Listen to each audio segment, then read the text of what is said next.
Hello, everyone, and welcome to this week's installment of Cinema Strategies, brought to you by Kent State Independent Films. Like always, I, Samuel Teyssier, have the privilege to be joined by the best and brightest minds in the film industry, and this week is no exception. Before we kick off, be sure to send your comments and questions in the chat so they can be asked to our guest. The guest this week is has been described as sensitive, profound, and tender. The chemistry cannot be ignored, and is currently in production of her first directorial debut called All Fall Down. Here to discuss with us today about preparing for a feature film is Miss Meredith Berg. Thank you so much for joining us today. Hi. It's awesome to join you. Oh, thank you for Uh, having me. Yeah, thank you. If for the people who are unaware of who you are, Miss Berg, just give us a little bit of a rundown of what you've done in the Sure. film space. Okay, great. Well, I assume a lot of people watching will be film students right now at Kent State. And so I'll start with I was a theater student at NYU, Tisch, and I studied directing there and switched over to studying film and moved out to Los Angeles and worked in development for a while. So I wanted to be educated about why people were buying, what scripts they were buying, who they were hiring, and why.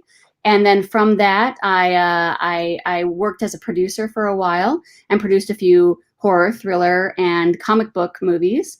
And then went back to school. I went to AFI's directing workshop for women to more focus on my projects instead of producing other people's projects. And after that, I wrote scripts that were on the blood list, that were set up at studios. And my AFI short was an award-winning festival short. It was also a suspense thriller, supernatural thriller. And then after that, I was hired on to write and direct a series for Estee Lauder and YouTube. It was a 12-part series called Lana Steele, and it starred Lily Singh, and it was very successful, had over 11 million views, I think, at this point. And kind of off the back, riding off of that, I met the producer who optioned my feature script, All Fall Down, that now I am in prep to direct as my feature debut. I've done several shorts and digital series, and so I'm very excited to be making this big jump to the feature side. So it seems like from what you've just described, like you've made a lot of changes. Like you've always been in the film industry in a way, but uh, just to get where you are right now with in your feature film debut, just to get to that from the production side you've been on, and now you're on this. So uh, before we even got to this point, did you always want to be a filmmaker, Miss Berg? Like from you were in high school, like middle school, did you always think in the back of your mind that you were going to be a filmmaker? I always knew I wanted to be in entertainment. That's for sure. I was also an actor, so I double majored in a way, or I double focused, as they call it, as an actor and as a director. I always knew I wanted to be a storyteller, essentially. And when I moved from high school in Los Angeles to college in New York, I really wanted to be in theater as a director because I saw it as this very artistic, collaborative art, and I didn't know a whole lot about what went on behind the scenes in film. And it was only when I went to college where there was this film school and then working with other film students, because I did end up co-directing some shorts with film students while I was there, that it kind of opened up the whole world to me. And I realized, hey, film has more money. It has a post process, so you can fix mistakes, which in theater you cannot. And this beautiful community that I don't think that a lot of people are aware of how many people are involved in putting a film together, how many great ideas start to mesh into this better than the sum of its parts whole. And finding that kind of community really was a big shift for me in wanting to move from theater to film, and moved out here with a bunch of people when we graduated and pursued, you kind of pursue anything you can to get a foot in the door. I worked in casting for a little bit to also kind of understand that better. One of the things that was really key for me was interning. internships with as many different things as you can: talent agent, lit agent, casting, development, production, PA, whatever you can do to learn how many sides there are to this business once you graduate. I highly recommend that. And it may seem like shifts, like, oh, I went this way, I went that way. But everything I did taught me about another aspect, another facet of the diamond. And I wouldn't trade it for anything. It's all connected, right? It's all connected. Yeah. And I was just researching you and going back on your past work, and I'm assuming you made your one of your shorts, Zombie High School, while you were in high school, right? So I actually made that shortly after graduating college. Shortly after. Oh, okay. But I used my high school. That is my actual high school. Wow.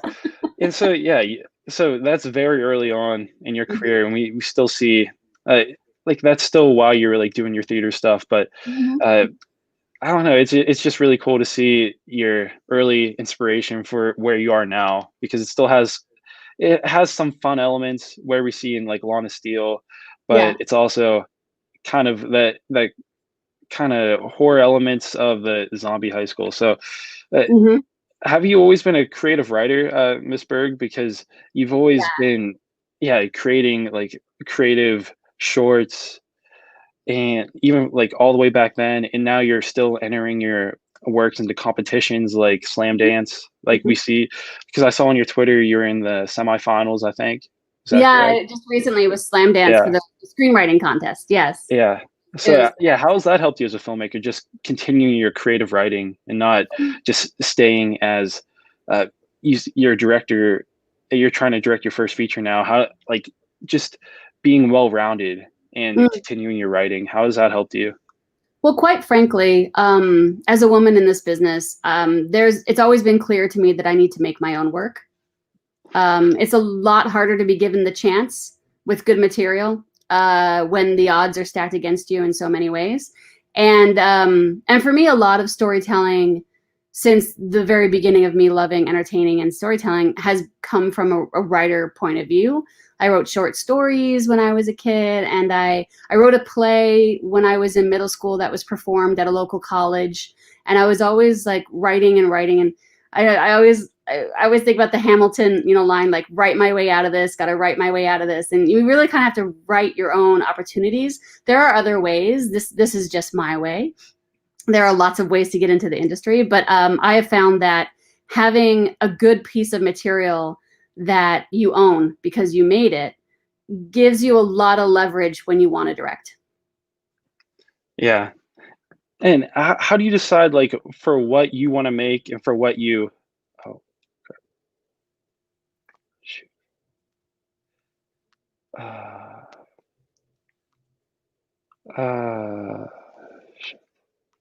Hello. Oh no, did I freeze?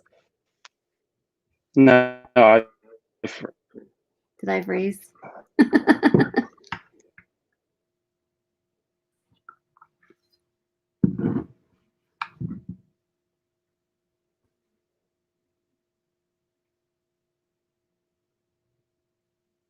I think I'm hosting my own show now.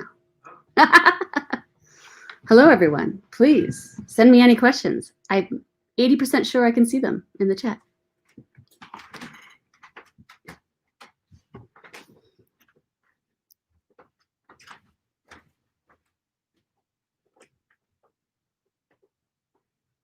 In case anyone else is wondering about internships that I was talking about earlier, start as soon as you can.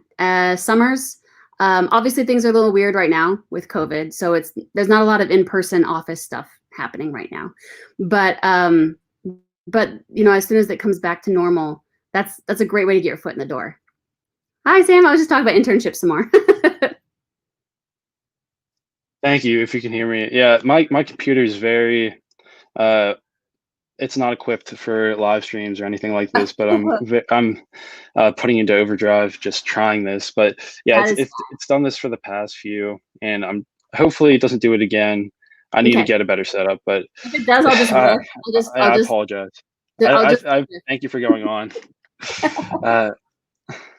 Yeah, so you went to NYU, and how was the process of getting to there? Because as a filmmaker, I applied to NYU. I toured USC when I came down to California, and I applied there as well. I applied to like a dozen film schools.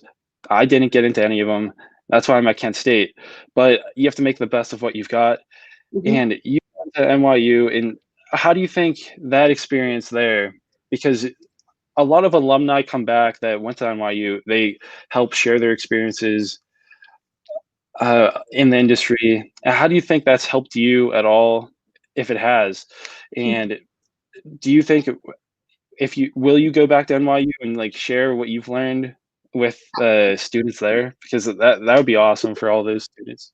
I'd be happy to. I'd love to. So I think that I am immeasurably grateful for having gone to NYU.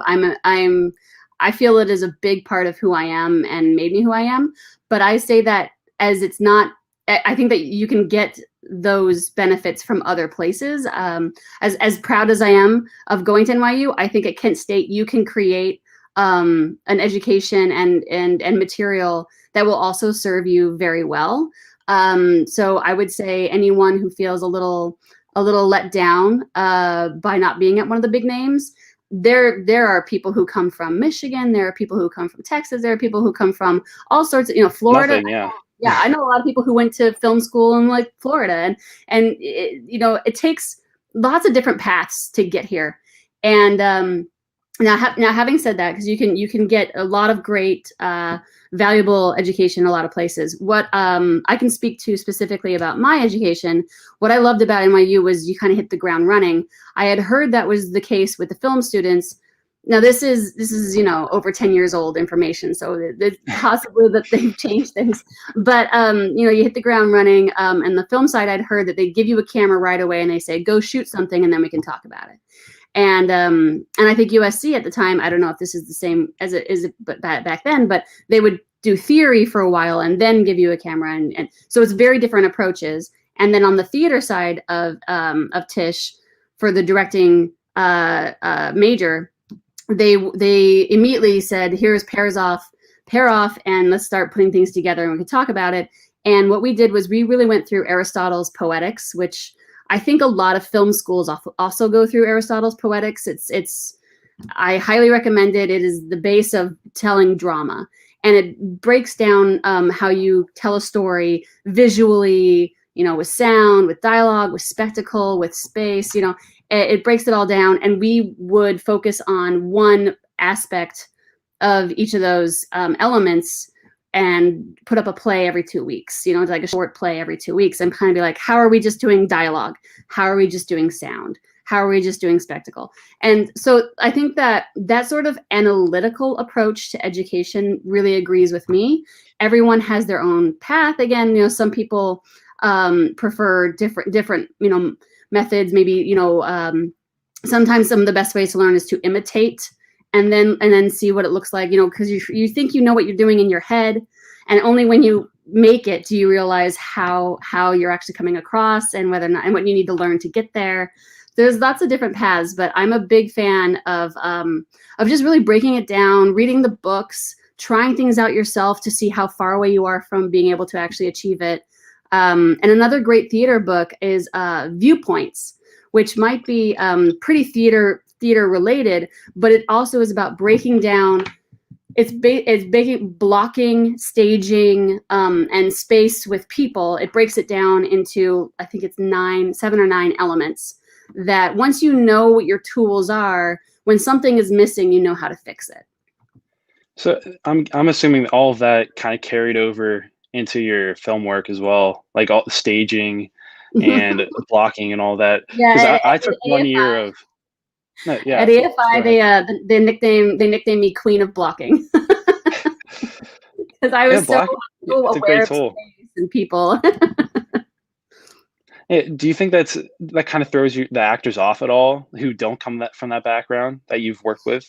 What I try and do, having been an actor myself, is I've learned several different styles, several different theories, like Stella Adler theories, Meisner theories, experimental theories, and I try and see what the actor is comfortable with or what they already have experience with, and talk to them with that theory. Okay. because a big part of the theater directing thing was learning a little bit about every theory rather than focusing on one. And so some people, it was interesting, like working with Lily Singh on Lana Steele. Obviously, she does not have the traditional theater background. She's self-made, from an early age, making her own material, and so she has a very different approach to things. And so it was really about listening to, okay, what do you need from me? Oh, this is how this helps you. And for her, it was really talking about like pitch and rhythm and delivery, and even eyeline, just very technical things was what she responded to. So you kind of have to go with whatever their background is, because you could teach, a different theory to someone, but you don't really have that time. So you kind of work off of, oh, are they more method or are they more analytical, or, and you just kind of pull from the different things that you've learned to talk to them. Yeah, so you just develop your own language with that specific actor, and Mm-hmm. and you directed 3 episodes of Yes. Lana Steele. So Mm-hmm. I'm assuming that those relationships improved throughout doing those 3 episodes. So Definitely. that continuity helped as well. Uh, Yeah. and while you were in New York, you also directed theater Mm-hmm. while you were there. Uh, the Julius Caesar, right? Yeah, off And Broadway. yeah, so is that I don't know, did those 2 elements of your was that after you graduated or, like, during your time at Oh my gosh. NYU? Crazily enough, that was while I was still in school. So Okay, I was a junior, I think. I was a junior in college while so I had done a summer program at Oxford University that was Shakespeare focused. wow. 'Cause I'm a huge Shakespeare fan. And so I did like a summer there. And while I was there as an actor, but I realized that when studio classes were over, which was like 4 or 5 p.m., there was all this time afterward, and you're surrounded by all these great actors. And so I thought, hey, let's put up little plays of our own, and we'll just do a little showcase at the end. And I got permission from the school and the space and everything, and pulled together a few other actor directors, and we each did like little 15-minute things, so together it would be a complete show. And after that showcase, I was approached by an artistic director of a company in New York, and of a Shakespeare company called the York Shakespeare Company. And he loved my one act play, and he said, we'd love to have you be a guest director for our next season. And I said, sure, why not? And it was a little crazy to be going to college and directing off Broadway at the same time, Yeah, especially that's because what I just assumed that was after, it but was a lot. It was a lot. I don't know if I recommend it. It was a lot, but I mean, I wouldn't change it for the world. I'm so proud that I did it. But you go to direct, these rehearsals, and then all the actors go out to drink at a bar, and I'm like, I can't get in. They won't let me in. So have a good time, guys. So it was a lot, and then trying to go home and do your homework at the same time. But it was a great experience to have gotten a chance to do that. do you ever feel, like, more attracted to that theater space, or do you ever wanna go back there? Because you've got a lot of experience from there, and you've done a little bit of theater stuff since then, but, Yeah. uh yeah, have you ever felt like just going back to there? Because you said Mhm. you've written, in your early career and just directing Shakespeare, like, that's your kind of your passion, you're a little love affair with Shakespeare, so do you ever wanna go back to doing that? I would do it in a heartbeat. It's a little hard in Los Angeles. I think I mean, compared to New York, um, uh, there's just a smaller community. There is still some great stuff here. It's just a little bit. It doesn't feel like it's my focus here. Having said that, I have playwrights who are friends, and I say, and whenever they write something, they talk to me about it, and I say, yeah, if I'm available, I'm always happy to come back and direct and a play again.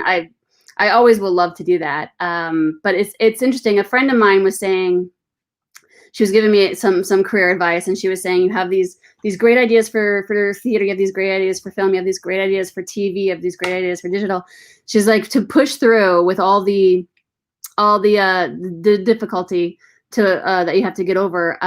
If you spread yourself too thin, it can be hard to push through on any one thing. So I have dedicated myself to pushing through on this feature. But I would happily go back in whenever. I just don't think Yeah, it's the main revisit. focus. Yeah. Yeah. So after you graduate from NYU, you move out, like you said, with a group of friends to LA. Was there any like other plans that you had other than that that you could have like taken? Because that's what everyone thinks. Uh, a lot of film students at least think like I'm going to go to LA after I graduate. Did you have any other plans? No, no, I really doubled down. Okay. I mean, the one thing is, like, I remember there's a big question going to college and picking a college was BFA versus BA. And the thing about a BA is you get a lot more training and skills and education for that applies to other careers, other possible careers. The requirements are higher. And then at a BFA, you don't have the same requirements for general education. So you're kind of, in a way, I call it a trade school. You're so focused on one thing that you aren't really leaving yourself another avenue for better or for worse. So, when I came out here, it was like, it's this or nothing kind of thing. I did also do some teaching at my old high school for the drama students, and there's always that, and there's novel writing is always an option. But for the most part, we all came out here pretty set on it. And the one thing I will say is that you no longer have to just go to LA for that. There's, like we were talking about when we were last talking about, so many places to shoot in this country and also other countries. So if LA is a big expensive risk to do right after college, there are other choices. Georgia, there's so many things shooting there. You could get PA work. There's other options. But when we came out, we were like all or nothing. And yeah, so you came out with a group of friends to LA, and you and then you started your grant with AFI, which was later on. But like you said, you got that connection, and you did the workshop for women. And what did you learn from AFI that was like not lacking, but that you couldn't get from NYU? Was it just more hands-on experience with film, and you got to learn from more experienced people, or and how did that experience go with like just applying to AFI, like for workshop for women? Because it's a pretty competitive process, because it's a very just a very experience. You work with a lot of great people, so and a lot of people want to do it. So yeah, it's pretty hard. They only accept 8 women a year, so obviously it's very difficult. And so there's a few different aspects to your question. I'll take the application part. Oh yeah. The thing about AFI's Directing Workshop for Women is it really is a great stamp of approval for a filmmaker. It's something that you can say, I was accepted to this, and people know what it is, and it makes them take you more seriously, which is very valuable. With another aspect of how it's valuable is you also are part of this community of women that are all extremely focused, extremely ambitious, and supportive of each other, which I think is the most valuable part of it. And when people apply, there are people who apply, like I applied in a way because I had gone to a theater school, not a film background. And so I wanted, they probably don't want me to describe it like this, but grad school for free. And so it gave me more hands-on. And then because it's in LA and it has this amazing name recognition, we had incredible teachers. We had Deborah Landis come in, and she hand sewed Indiana Jones's hat, and she taught us about costume design. And we had Alan Daviau come in and talk about cinematography. He shot The Color Purple. He shot all these Spielberg movies, and this is the person who comes in and says, well, do you have any questions?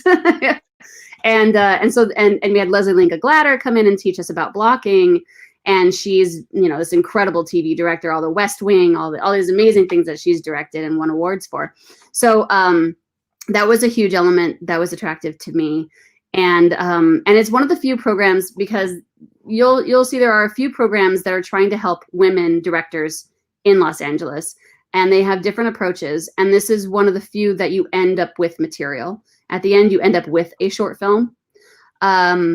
and the support that you get and the recognition, you get a lot more people to see that short film. So that was also extremely important, and it has only gotten more important as it's become more recognized. So having said all that, there are many other programs. It is only 8 women a year. It's extremely difficult. A lot of the women that get accepted sometimes have gone to NYU grad film and USC grad film. Or even there was one woman who I interviewed for it, because sometimes I help with interviews. She had gone to AFI already. And unfortunately, that just shows you how hard it is for women to get recognized. It sometimes takes this extra stamp of approval before their work will be seen, and that's a big problem. This is just one of the ways that people are trying to solve it. It's not a perfect solution, and there are lots of other programs, and there are lots of other festivals that you can enter shorts that you do on your own to try and get recognition, to try and get seen. Or if you have something that goes viral, it doesn't really matter what program you went to if people are watching your work. So it is extremely valuable, but it is extremely difficult, and it's not the end of the world, if you get in or not. And if you do, obviously it's very helpful. Do you think it helped you find your voice? Because with your short film that you made from there, Void, it seems along the lines of what your feature is sounding like, kind of. So do you think that helped you find like the filmmaker that you want to be? That's an excellent question. I think I was a little bit in spite of because genre, sometimes is the redheaded stepchild of the industry, and AFI has a very artistic reputation, and horror isn't always seen as artistic, even though I would argue it's extremely artistic. I believe when the year I went, I was only the second horror short they'd ever accepted. Because I think more and more people are realizing that horror has all this social messaging and is quite artistic, and so it's gotten a lot better. But I think that I was at the time, they were like, this is oddly commercial for us. This is very genre for us. And I was like, no, it's going to be great. So I would say everyone in it had an individual voice. Everyone had an individual tone and way that they look at the world. And every film is extremely different from the other. But what it did was it just it had these women who were like, I always wanted to do this. And I know I can do it. And you're surrounded by women and a program that says, well, let's help you to get it done. Yeah, it's funny that you say that, because the only 2 shorts I've ever seen from AFI are Ari Aster's and yours. So, and those are both 2 horror shorts. So, and yeah, I'm sure it's expanding, and they're more accepting of more horror leaning genre film shorts now. But it's interesting that you say that. Yeah, that was at the time. I think they have. They've definitely. Yeah, hopefully the whole world has recently been more accepting of. And by the way, horror is such a huge umbrella, right? It covers thriller, it covers supernatural, it covers sci-fi. If it's horror, sci-fi. I guess the 2000s were a hard time for the genre too. So with their perception. So yeah, it's true. Yeah, it's gotten a lot better. Yeah, with people like your short or your feature, hopefully, and like just like what Ari Aster's been doing, a lot of those like lower budget, more artistic horror films. Okay, so after AFI, do you still keep those connections? Because you said you worked with all those women and just great filmmakers, like the cinematographer from The Color Purple. Do you still just contact those people for just influence and just reception on your work?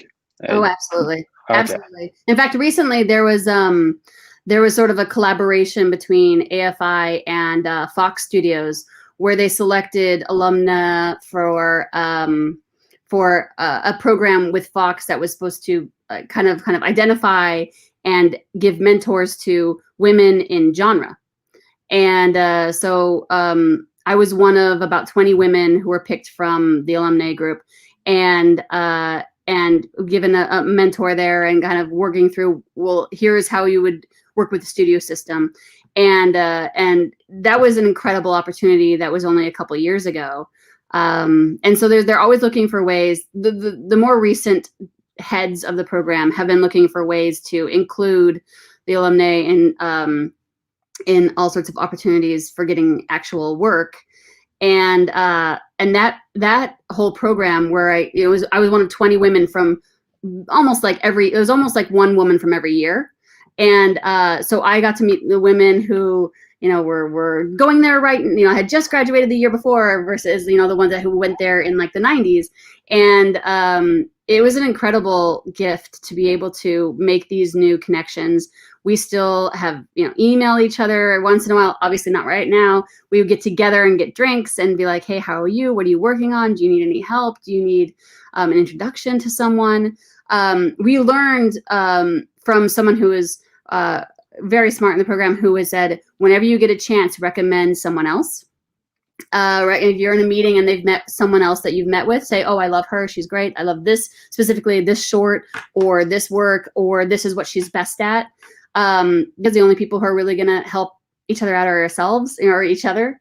And it looks good on you for saying nice things to other people, but also it helps out your group. And, with a rising tide lifts all boats, as they say. And my group that I graduated with, I still talk to them, I would say practically weekly. Awesome. Yeah. So you keep that connection, and just as a friendship as well that you grew from that program. You share a lot of stuff in common, and you just get to steel sharpens steel. So you get to improve each other's work just organically. Exactly. That's a great way to say it. So after AFI, or before, you did the Lawn of Steel series. I did Lawn of Steel after AFI. After, so, and that's a much more fun series. Like it's just a fun, more light series. A lot fewer deaths. A lot fewer in that one. How did that opportunity come about? Because it's a very odd idea to come up with for it, kind of like an advertisement campaign for Estee Lauder. So just it's a really cool idea. And just how did you get to work with Estee Lauder on that project? So this goes back to my recommendation about internships. As you can hear me saying from the AFI experience and other things, connections are a lot. Connections are a lot for finding about opportunities and for getting recommended to people. And when I was an intern, I joined a female-focused email group of people in the industry, producers' assistants, like I was, and agents' assistants. We're all incoming entry-level people, and we joined like an email group to share information and scripts and all that stuff. And I just stayed on that email group even after I left producing. And, we'll sometimes see, oh, this person's looking for that, this person's looking for that. And this opportunity came through on that email board where someone said, hey, I'm looking for a woman who wants to write and possibly direct on this series. We've got money from Estee Lauder. The idea is that it is a spy who uses Estee Lauder cosmetics to go undercover, which is so fun. And they want it to be very ass-kicking, very feminist. And I was like, sign me up. And so I just replied to the open ad that I saw in the email with my samples. And I said why it would be really fun for me to do and why I was excited about what they were saying. I went in, I was one of, I don't even know how many who went in and pitched how I would do the show. And they selected me, and I wrote all 12 episodes and negotiated to direct 3 as well. And all of it came from just, you keep, irons in the fire everywhere, keep your ear to the ground. Someone finds something, they pass it along. And I don't know that it's the sort of thing my manager would have even really put me out for, because it was this digital series. And I think people are still figuring out what that means, especially, a few years ago. But I was excited by the opportunity, and I put myself out there for it. And I think that people need to know, even if you have representation, it comes down a lot of times it comes down to connections and finding opportunities where you can. So a little bit what you were saying with the steel sharpens steel, that's part of why it's good to have these connections. But it's also like people share. They're like, I can't take this job, but maybe someone else can. That's a big part of it. Did you enjoy doing the web series format for Lawn of Steel? Because you've done a lot of short films before, but I'm pretty sure that's your first web series. So how was that experience just doing a web series? In a way, it was shooting a feature. It was 12-day shoot. It was about 84 pages ultimately, Wow. or 84, 86 pages, I think, at the end of the day. And we were block shooting by location, and so that's why I ended up shooting sometimes stuff for other episodes. And it was kind of like shooting a feature with 5 women directors. So each one, like, I think there's 5 of us picking different episodes, and some of us had more than one, and we were just trading the cinematographer on who had what days when they were going to be working. So it was really, really fun because it was women producers, a female lead, and all these women directors just pulling everything together and every favor together to get it done. It was great. Yeah, so it was only 12 days or 12 days? It was 12 days. Oh, wow. So It was 12 12 days. long days. Wow. And I feel like, like you talk about your theater question, directing is directing to me. Yeah. There's a slightly different format. You get slightly different time for different things. Obviously, theater, you have a month of rehearsal. It's very different. But at the end of the day, you're talking to someone about how you think they can tell a story. I don't think there's a difference between doing a series, doing theater, and doing a film. It's at the end of the day, you're just making stuff with people, and it's awesome. Yeah, well, for me in the past, at least, I've seen a lot of like theater actors transition to film, and it's just been just the way they address the camera and just use the camera is a lot different. At least a few films from older films I've seen Mm. that from, and I don't remember the actor's name. He used to play. He was the first actor to play Dumbledore. Oh yeah, was it Michael Yeah, Gambon, or is that? I'm not sure. Ethan would probably know, but You would. yeah, I'm not sure about his name, but I just You remember would. I think it was Cromwell. It was just very rigid, and I could just tell like, okay, he's a theater guy, Mm. and I think that was like one of his first feature films. So just that way of that the importance of a director in that situation, I think, is very important. Just in that a situation, at least, Mhm. is where I see it. Uh, but also, like, you're like a very uh, you love writing. So, what kind of writing service do you use? Do you use Fade In or like what's your screenwriting software? I've Because heard some great I've things used about all of them. Fabian, but I use Final Draft. I just kind of Final always Draft. have. And but I hear a lot of great things about Fade In, so I'm considering it. I know some people are like, oh, Final Draft crashes on me, so I did Fade In. I've never had a crash. I've never had that problem. And I like that they have a new storyboard element to, like index card Yeah. element to the new one. So maybe it's boring, but I've just always used Final Draft. Yeah, I've dabbled with like all of them just when I started, but Faden was the cheapest and it works great for what I do. But yeah, Final Draft, it was just a little bit more expensive, so I went with Faden. So that's what I Yeah, use at least. Yeah, they're but all good. I mean, hopefully they all work the same. yeah, I'm trying to remember. There's a few other ones that people like. I can't remember their names right now, but I don't think, as long as at the end of the day it has the right formatting. Because when I was the Yeah, there's development John executive, August. He has one, but oh yeah, yeah, yeah, yeah, yeah. As long as I it's forget not what his is Microsoft called. Word, because if it's Microsoft Word, no one wants to read that, guys. It's just, Yeah, ooh, that that's would be rough. bad stuff. Yeah, Yeah, yeah, but certain just skills do matter. continuing writing for you at least through Slam Dance and all these like short film they're not even short film competitions, just like script competitions. Mm. How long have you been entering those? Um, I actually rarely do. You rarely do. Okay.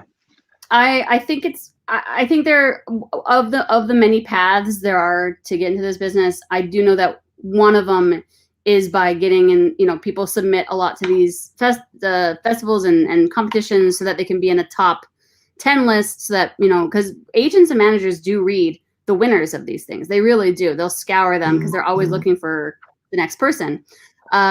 Because I worked as a producer, and because I worked and I had these connections, it wasn't something that I was really worried about trying to get a representative through. Because when I got my manager when I graduated AFI, I wrote a horror thriller that I gave to a producing friend, and then he loved it, and he said, do you mind if I tell my email groups that there's this, new writer on the scene, and she has an awesome horror script? And I was like, I would love that, obviously. And so when he put that out there, I got a lot of calls saying, who are you rep by? I'd love to meet. That's how I got my manager. But I do think that if that's not something that's open to you, these competitions are. So because that wasn't the way I went about getting someone, it's not something that I prioritized. However, for my most recent script, I really wanted to, it's definitely more of a drama horror. I think most of my other stuff, because it's more commercial and more thriller and more genre, it's not really competition type stuff. I feel like competitions don't really award horror as much as other things. So my most recent one, however, was more, had more of a drama element. And so I thought it would be a little bit more appropriate. And I just entered it into Slam Dance. That's really the only one I did because I needed something that, the only way it made sense for me is if it's a name people knew. If it's a name people knew, then they're like, oh, this won this. Okay, I'll read it. It kind of just helps. It's, again, another stamp of approval. Everything is about calculated. The way you entered it is you just didn't enter it into any horror competition. You had an intent at least. So yeah, I so specifically wanted to use that for when I send it out to talent. Yeah, to keep that in mind for all of our filmmakers. For everyone listening, what is the importance of a manager? Like, you have a manager, so what did they do exactly? And you said you got him from just that script, like you just said, like just sending it to those email, that person sending it to email groups, and just getting your name out there. So what does your manager do for you specifically as a director right now, as a writer? And is there any way that you could do it without a manager? Like, where would you be right now if you didn't have your manager? Well, that's a good question. Well, my manager, one thing that I think there's several aspects that I wanted out of manager. When I met with a bunch of them, I knew I wanted someone who I could bounce ideas off of. So creatively was a match, and someone who, when they make a phone call, people pick up, and someone who could give me career advice. So my manager is Mark Manis. His company is World Builder Entertainment, and previously we were at Zero Gravity. And for him, like, I gave him a treatment of something I wanted to write, and I was like, I think this is what I'm going to write next, but I'm not sure if it's ready. And I basically judged the managers on their response to it. And his was a great response where he was like, this is cool, this doesn't work, this is almost there and needs more work. So it was, he vibed with it, but had notes that I could use. There was one manager who was like, it's perfect, write it, let's go. And I was like, no, it's not.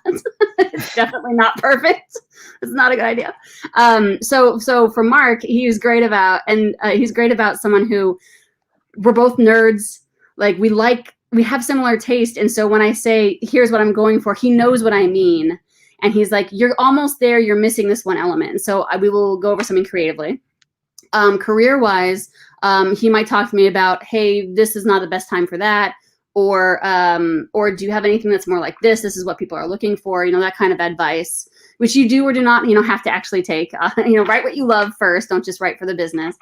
And then for in terms of like making the calls and getting me opportunities, he sent me out on the town. Everyone was reading my work, and I had meetings at all the studios and with producers, and I got a few jobs off of that, which was awesome. And he's the one who's fielding those calls and setting everything up and saying, here are the dates, which one works for you? Like, he was the one orchestrating all of that. And he's the reason that I wrote the film Dementia that came out, a couple years ago.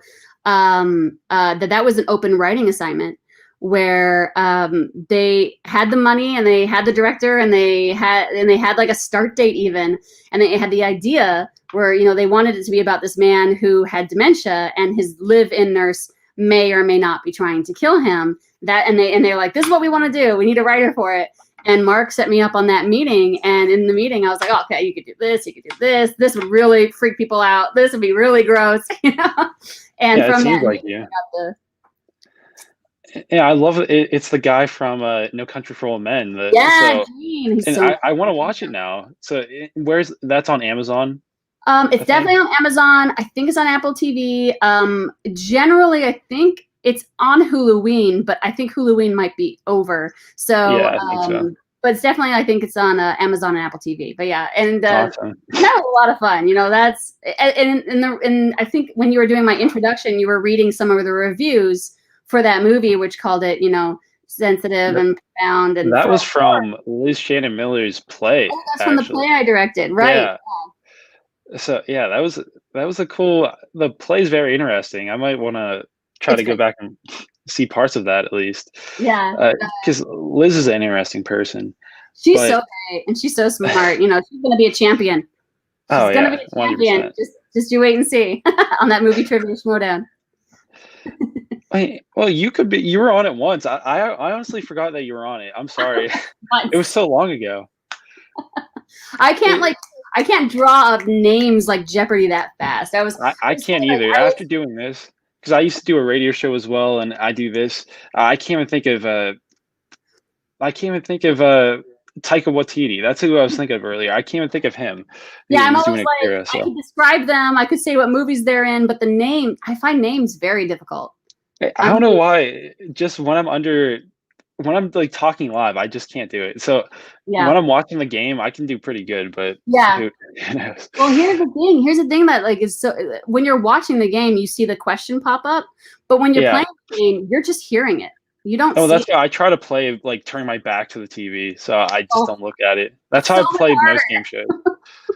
I'm like, nope, nope. But Ethan is What? like Oh, EMDB. it's insane. It's insane. He's amazing. Well, I'm yeah, very it's biased, but I think he's amazing. oh yeah, anyone would say that. But what filmmakers are your inspirations, Meredith?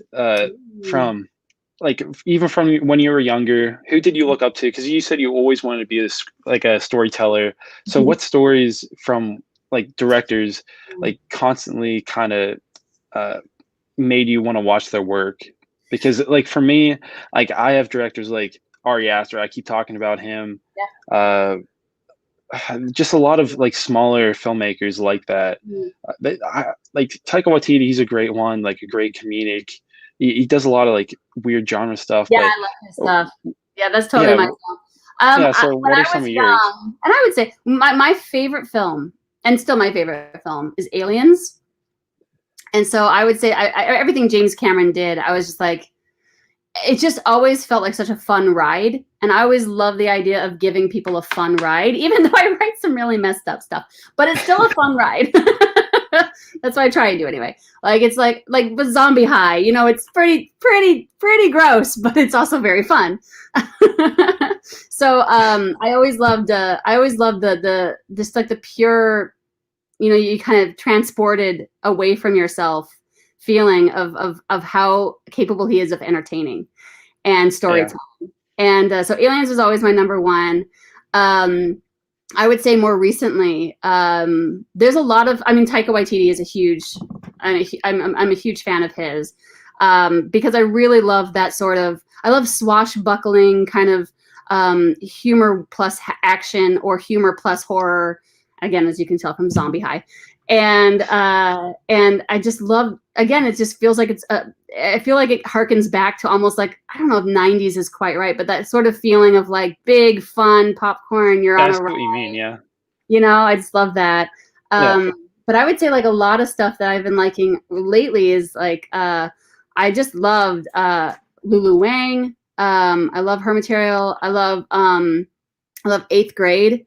That was Bo it's Burnham's great. movie. That Yeah, was a while ago. Oh god, I love that that was a movie. lot of fun. Oh, so good. And it just tells you a story so emotionally. Like you are living the protagonist's experience, which I find just so impressive that they Yeah, pulled off. And yeah, there's just so much. There's so many people working. I mean, in such interesting space, like Jordan Peele.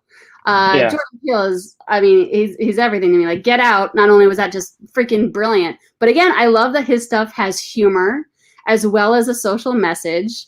And at the end of the day, like you have something to say, but you're making it fun, or you're making it entertaining. You're taking people on a journey. You're taking people on a ride. And yeah, no, Jordan Peele does everything that I wish I could do. And he also adds so much artistic elements to it. Like Us, I felt like Us was like going through a museum where every scene was a different room in the museum, where you're just like surrounded by these incredible visual elements and sound.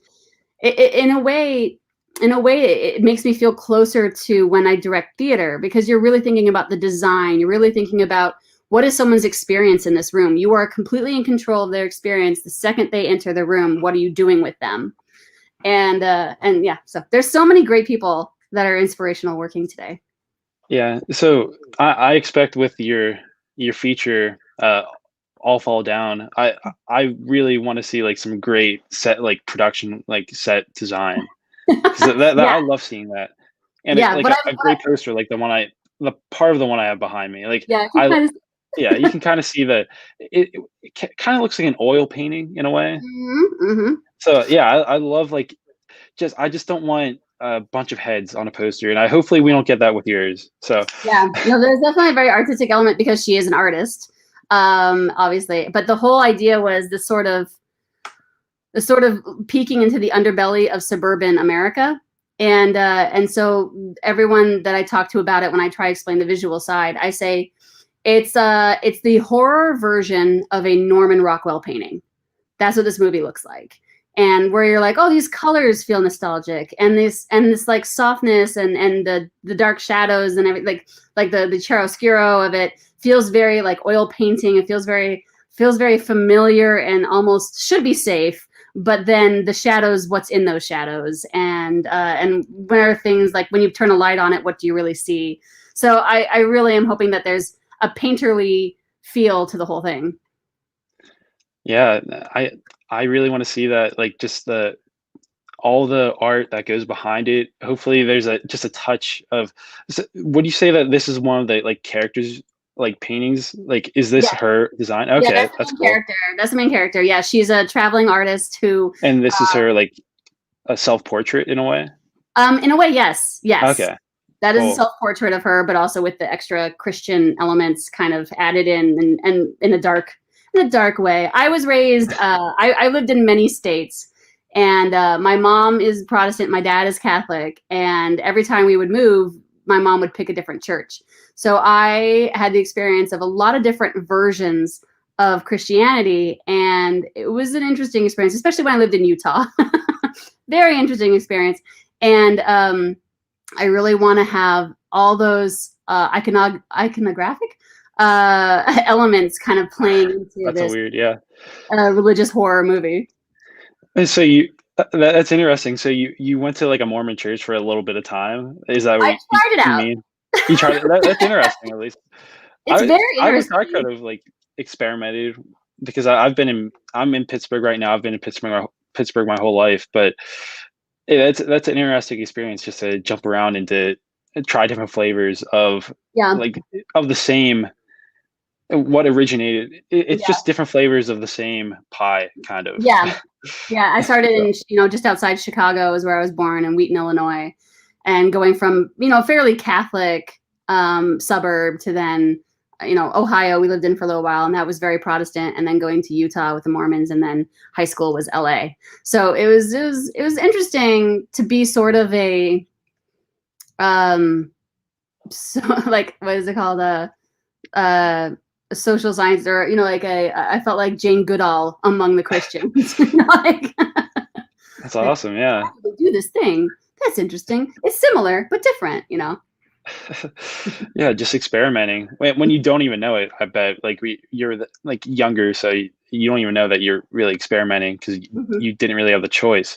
But with all the other scripts that you said you wrote, like with Faceless and Emerald's Isle, Hmm.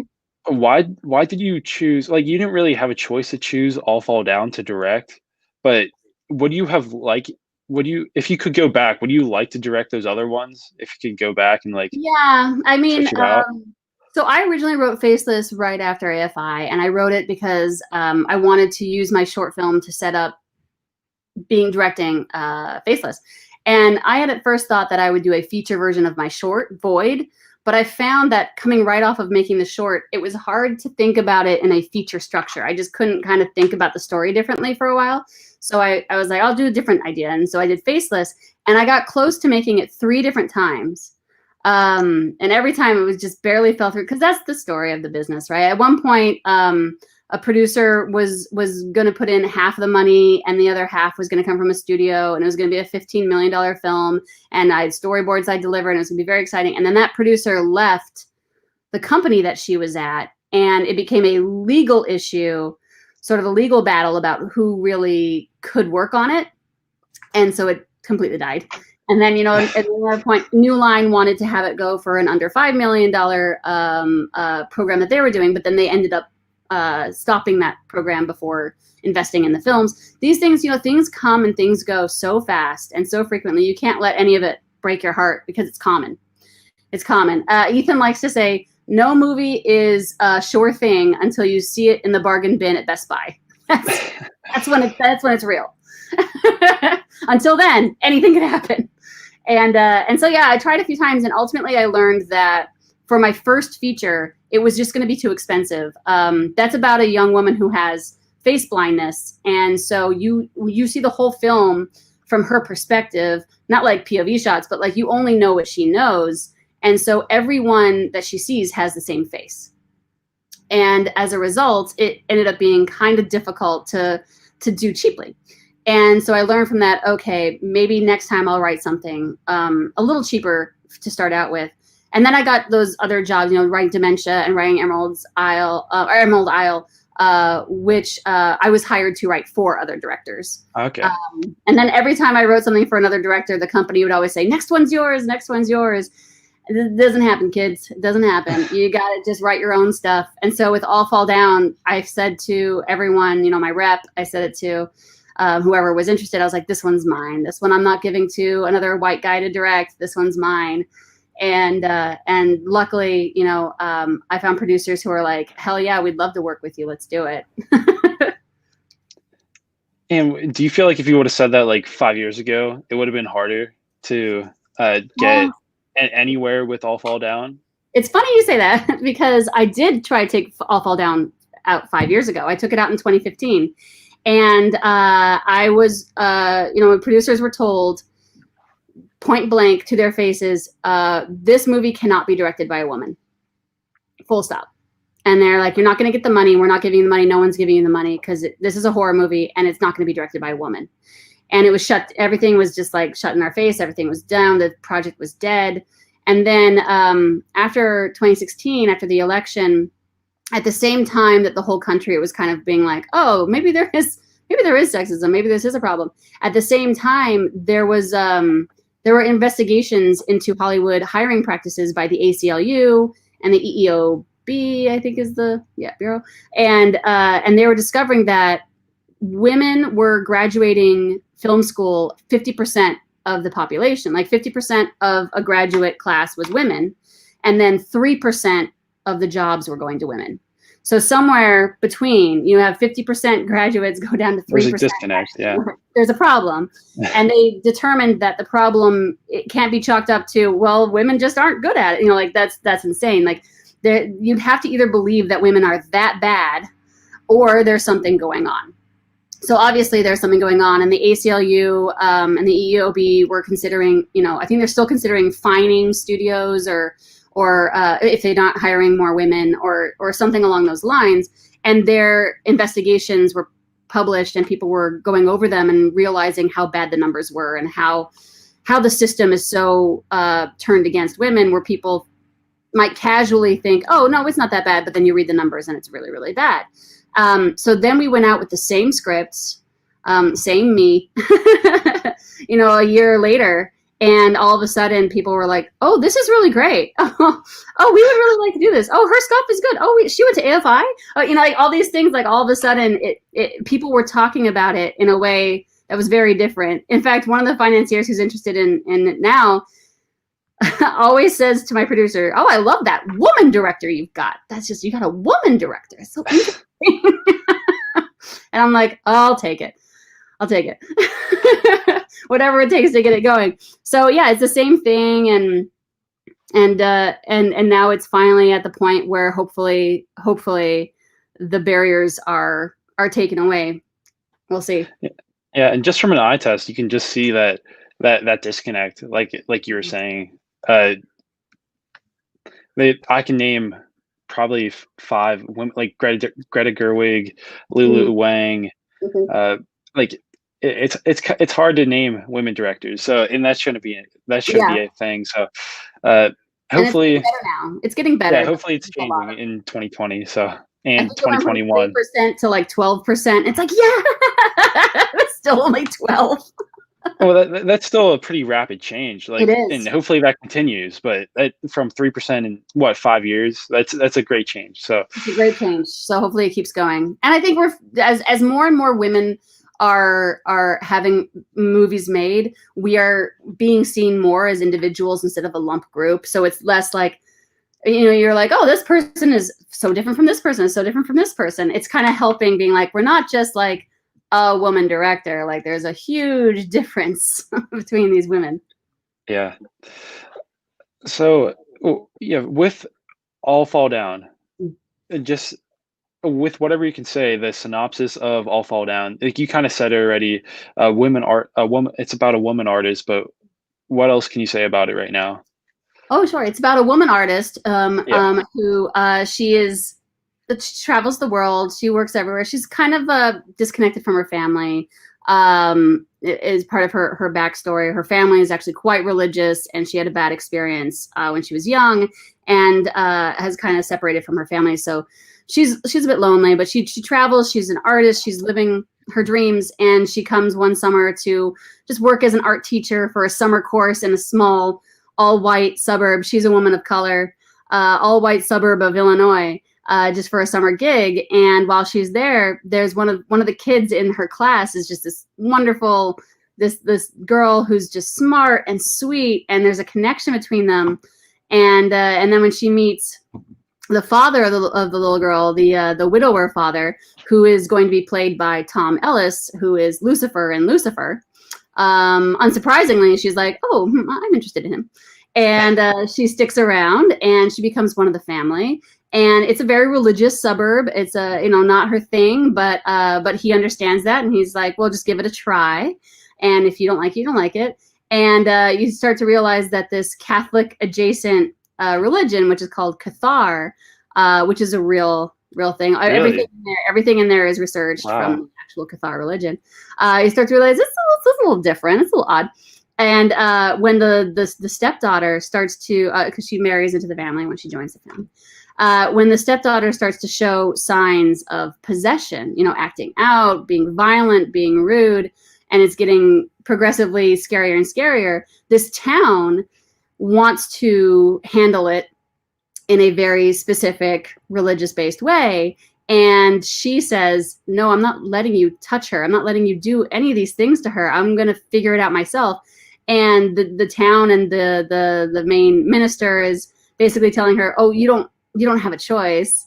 And she says, I always have a choice. And so she uses, in a way, her atheism as a superpower to not get sucked into this sort of downward spiral of rules that these people are stuck in. And she kind of finds her own way around to solving this very supernatural problem, but she finds her own way. Wow. So it sounds like I'm trying to find things to compare it to, but it's kind of hard because it seems like a very original idea by you. So I'm excited right now just by what you said. So, Oh, awesome. and Yeah, I've never seen Lucifer, but I would yeah, say, oh he seems like a great actor. he's awesome. He's just such Yeah. a lovely person. He's such a great guy, and he's been, a big supporter for a while now, and it means the world to me that he wants to be a part of this. And if you want to look for, I guess, comparisons to it, there's a very Rebecca kind of feeling to her coming into this town, into this house where maybe she's not wanted, and the house maybe has secrets that she has to find out, and what is the deal with the last wife. And there's also very much an Omen, aspect to what is with this The misbehaving Wicker Man, child. maybe. Yeah, or Kind like of. Rosemary's Baby, anything where Yeah. there's wait, I'm sorry, is the devil here? What's happening?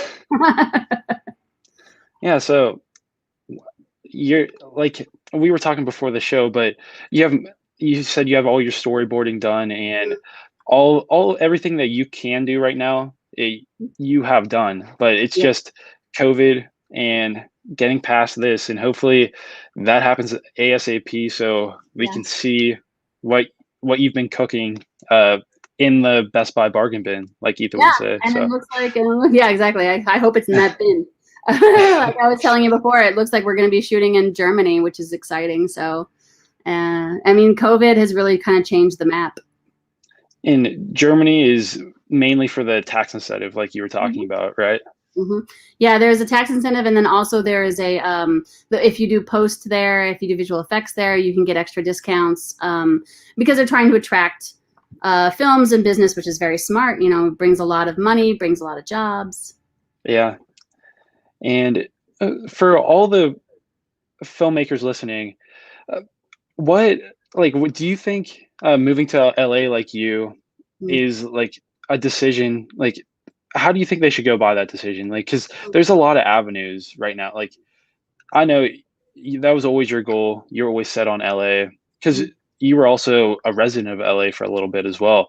Yeah. But for from people who are in Ohio, like Kent State Mm. residents, d- do you think just wait and see, like go to Atlanta, go to LA? Like, what do you think is the option for those kind of filmmakers? It's a tough question because before COVID, I would say yes, get to LA. But it's also very expensive to live here. When I moved out here, it was not like it is now. It was. I feel like this has really been. I don't know, the last. I can't even imagine how like the last 8-ish years. I think it's gotten more as the economy got back. The real estate just went through the roof here, and so when I came out here, I think it was.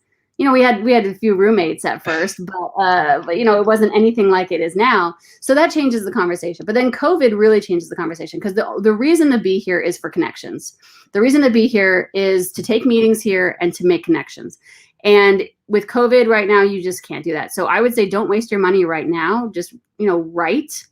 And if there's a safe film set that you can be a part of, be a part of it. A Sam Raimi started in, what was it, Michigan? You can do something Yeah, anywhere. And I'm a huge fan of his, obviously. And that sometimes it's just you're making something with your friends, and that's all you need. A support group can be found in a lot of different places. You just need it to be people who are serious. You don't want to be obviously wasting your time. And so one of the reasons to come to LA is, people who came here are serious. They're putting their money on the line. But it doesn't have to be here. And like we were talking about Atlanta, there's so many things shooting in Atlanta. You might be able to get a PA job there more easily than here. It depends on what you want too. If you want to be a writer, then because I assume it's like writer, director. You probably also have like editors and cinematographers and every possible focus at Kent, right? yeah. In our digital media production, like uh, like it's CCI is the main house for all the DMP majors, but yeah, we have uh, kind of focuses on like writing, directing, and all of that. So, Mm-hmm. like you said, Well, if you're a writer, you can obviously write from anywhere. yeah, But at a certain point, obviously, I always talk about internships, which have to be in person, and they would have to be in mostly like LA. But with COVID, I don't know. I don't know what's going to happen. I know that if we could live somewhere else and continue to work in this business, we absolutely would. The prices here are insane. We would love to have more space somewhere else. Um, so it's tough because that's also where I made most of my early connections. So yeah, I don't know what the future is going to hold. If you have nothing, like if we're all in lockdown and you have nothing else available to you, just go out and shoot stuff with friends. Keep writing and improving your writing. There's so many great courses online that you can take also to improve your writing. I love this one. There's a teacher out here. Her name is Pilar Alessandra. She's amazing. Corey Mandel is a great teacher who teaches online. I know that Sundance has a lot of master classes and interviews online. Anything you can do to kind of improve yourself and set deadlines for yourself, because sometimes that helps you get things done. If you have a group of people that you set, accountability deadlines for each other. That's really great. And again, if one person starts to succeed in that group, they can help the others. You kind of try and do that as much as you can. Twitter has been a huge new connection tool in COVID. Really? I am tweeting with showrunners that I've never met. Wow. And you have people will write back. People will like your stuff. People will follow you back if you're someone who's serious in the industry, and if you're working, and you don't treat it just as a fan girl or a fan boy. You're really trying to make material.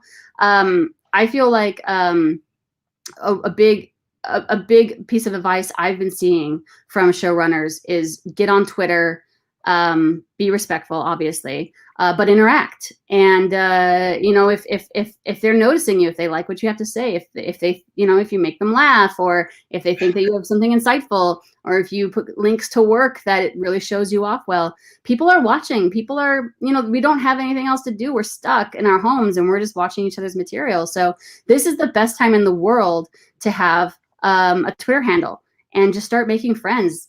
I think that's the best way to kind of build the same kind of community that I built with just email groups back before there was Twitter, but I would recommend those sort of things. Yeah, I think that's a great idea. And also, are you a big reader, Meredith? Because just as a writer, I've been told by other writers that like you have to like spend a lot of your time reading as well as writing. So do you read as well, like in with writing as well? Okay, so when I was an intern and when I worked in development and production, you have to read constantly doing coverage, which I don't know if you're explaining coverage to students or not, but it's basically a book report on a script, and you do that because the producer who says they read it, they don't read it, they read your report. So the actual gatekeepers are interns, just FYI. For most of the time, it's an intern who reads it. They give a couple page report to their boss, and they say this is what the script is. So I read thousands of scripts because I worked in development for a few years, and you read something like 10 a week at least. And for me, because I came from theater originally, as you know, for me that was an education in and of itself, learning, oh, this doesn't work, or oh, this was a cool idea. But seeing like structure over and over again, and formatting, and genre specific choices, I think I learned a lot, like as much as going to college in some ways, reading just tons and tons of scripts, and hearing and talking to agents about what they wanted to try and sell you on with that script. And then hearing, the producer say, this is why yes, this is why no. So I did read thousands of scripts. Now I don't. I don't. I kind of, I always read my friends or connections and give feedback. For me, that's very time consuming. I especially because I generally will reach out to people who reach out to me, and every so often I'll say, yeah, give me something of yours, and I'll give you producer feedback, director feedback. These are people who are at very early levels. I really don't expect that it's going to be something that I'm going to attach myself to, but it's something that I can help them, improve with. And so that takes me, like reading it and then doing all the notes and then talking them through and kind of teaching them takes a couple days. So I don't do it very often. I would love to read books though. I read lots of regular books for fun, but the days of pounding through scripts for me are over, but they're very valuable. Yeah, just keeping that language up of just the structure of scripts is very important to young filmmakers and continuing ones like yourself. And I would say the other thing that was very helpful for me learning film structure from a theater background was one of the development jobs I had was at a comic book company that had a library of comics that then we would develop and sell as film and TV pitches. And my boss, who Aaron Severson is his name, he was this amazing boss who would have me, we would start sometimes ideas from scratch and then hire a comic book writer and hire a comic book artist to make the idea into a 4-issue graphic novel, and then use that as a platform to sell it. And those 4 issues were, the first issue is Act 1, the next 2 issues were Act 2, and the 4th issue is Act 3. And because it's a comic book, you need like a cliffhanger at the end of each issue. And so having to do that over and over and over again with dozens of scripts and that we broke down and then hired out, that hammered structure into me like nothing else. And you really need that midpoint, thing at the end of issue 2, which for some writers, that act 2 midpoint is one of the hardest things for them. And there was no excuse. I had to have it or else this book would not sell. So over and over again, breaking stories into that structure was huge for me. Yeah, and that's something that really anyone can do. Like like, of course, you got paid for it, but anyone can do it just on their own as practice. Absolutely. So, and that's something I personally try to do just as an exercise. And I was also wondering, Miss Berg, if are you considering doing French hours for your feature film just for COVID reasons? Yeah, I think for COVID reasons, everyone has to, but I also prefer it. I think Really? I think everyone kind of prefers it, but Yeah. yeah, because it's hard when there's like a full stop break and the clock starts when the last person gets their food and then it's an hour. It's like, Yeah. oh God, that is rough. And I think anyone who can do French hours is like, yes, French hours, yes, please. Yeah. It just, I don't know, it just wasn't the norm before, so I was wondering. And it seems like a lot of more productions are doing it nowadays. Yeah, it's So, just better because otherwise it's kind of like not only do you stop and you lose time that way.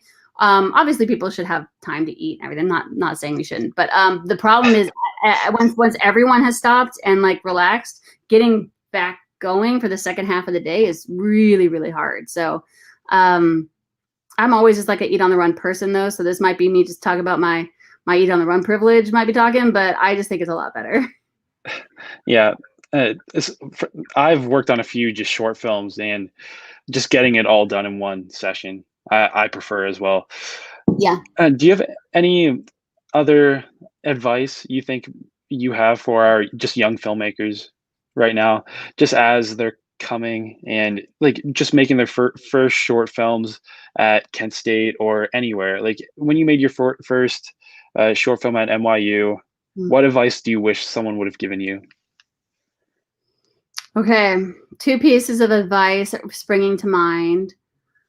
One is a bit of a downer. So, so obviously I have different people in my connections and community who will read scripts of mine and give feedback. And the Slam Dance script, I was getting feedback from a director friend who's a very successful director, and they said to me, "You're one of my favorite writers to read. You're one of the best writers I read. If you were a man, you would have a huge career." And I jokingly was like, "Oh, I guess I should have just used my initials." And the director said, "Yes, you should have." And they were dead serious. And I was like, oh God. So that's a little depressing, but honestly, consider it. I do still see people doing it. I probably should have done it. I do think it would have made a difference, sadly. I know this is 2020, but if you have a non-female sounding nickname, or if you have a way to use initials, I recommend it. I think it's not a bad idea. And then the other piece of advice is something I'm learning about more recently is about commercial directing. And I think that if you get the chance, don't just make narrative shorts. Also, take the opportunity to make some spec commercials, because essentially that is rapidly overturning work that you can get as a director, not really as a writer, but as a director that you can get. And any samples you have that are in the 15-second, 30-second, and 60-second range that you can make a commercial directing reel, that could lead to jobs that you aren't thinking of, and that pay well. And essentially commercials are little short films. So that's something that I wish I had known earlier and had started getting into earlier, because commercials, sometimes those people get scouted for features. It's something that I don't think we're told about. That is a big part of any career. Like your Amazon one, right? Yeah. Yeah. Yeah, that was just it was an interesting one. Yeah. It's wacky. Yeah, I was not expecting what happened in there, but yeah, so I've never heard that advice before, but it's very, I'm gonna take it into account at least. Hopefully other people do. Yeah. Yeah, so how do you, one final question from me. how do you like continue to evolve your craft? Like, so you just don't remain stagnant, Miss Berg, uh, because you're on your way to create your first feature. Mm. How are you like just trying to just keep continuing and improving what you're doing? Is there anything you like intentionally try to do? Yeah, I love to find books and articles about exercises and organizing work.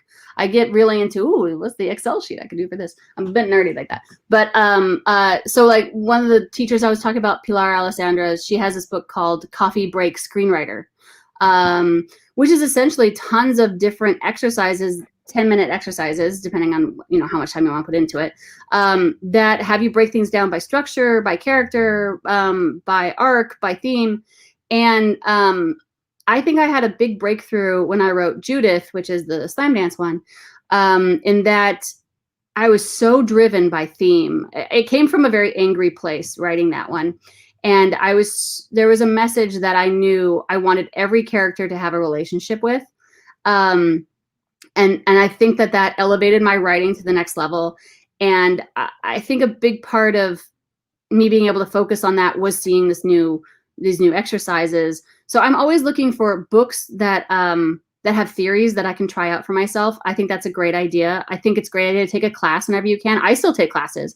I remember a friend of mine was like, "Why are you doing this pilot writing class? You've already written pilots." And I was like, because I haven't had this class yet. I don't know what they're going to say. Maybe they're going to unlock something that I'm struggling with. And at the end of the day, I write because I love to write. Like, it's fun. So when I write with exercises or in a class, then it's like fun. It's fun for me. It's a playground. So I think that reading advice from someone totally new to you, or that's been recommended by a lot of people and you just haven't read that one yet. I think that I'm coming back to this one, but I feel like, even though it's very specific, but I feel like a lot of people don't handle theme very well. And I remember in theater class, they called it spine. What's the spine of your play? And it took me forever to kind of really understand what that meant. This long running thing that all the vertebrae are extending off of. And it affects every setup and payoff. It affects character decisions. It affects arc.